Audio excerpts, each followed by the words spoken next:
Why white ants always harm man's property.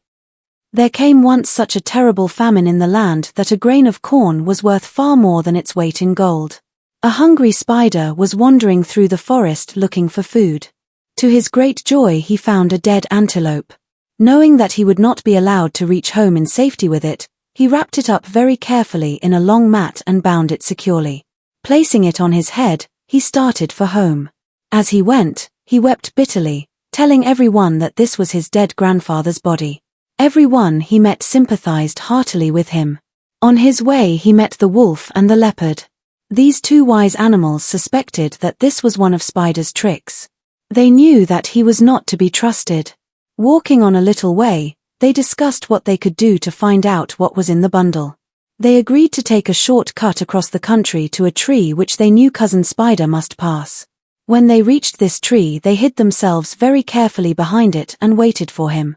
As he passed the place they shook the tree and uttered frightful noises. This so frightened Mr. Spider that he dropped his load and ran away. The two gentlemen opened the bundle and, to their great joy, discovered the flesh of the antelope in it. They carried it off to their own home and began to prepare supper.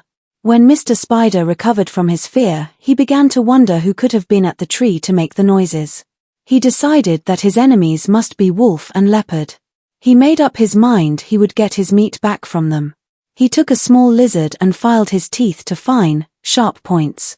He then sent him to spy upon the wolf and leopard by begging fire from them.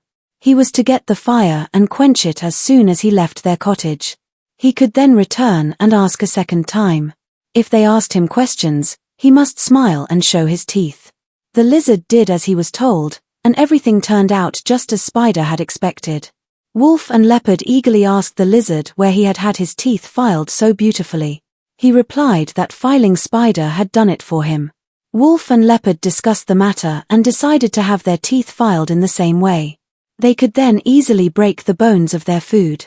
Accordingly, they went to the house of the disguised Spider and asked him to make their teeth like lizards. Spider agreed, but said that, to do it properly, he would first have to hang them on a tree. They made no objection to this. When he had them safely hung, Spider and his family came and mocked them. Spider then went to their cottage and brought away the body of the antelope. The whole village was invited to the feast, which was held in front of the two poor animals on the tree. During this festival everyone made fun of the wolf and leopard. Next morning White Ant and his children passed the place on their way to some friends. Mr. Leopard begged them to set him and his friend free. White Ant and his family set to work, destroyed the tree and set them at liberty. Leopard and Wolf promised the ants that on their return they would spread a feast for them. Unfortunately, Spider heard the invitation and made up his mind to benefit by it.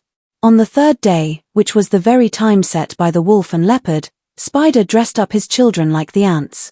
They set out, singing the ants' chorus, in order to deceive Leopard. Wolf and Leopard welcomed them heartily and spread a splendid feast for them, which the spiders thoroughly enjoyed.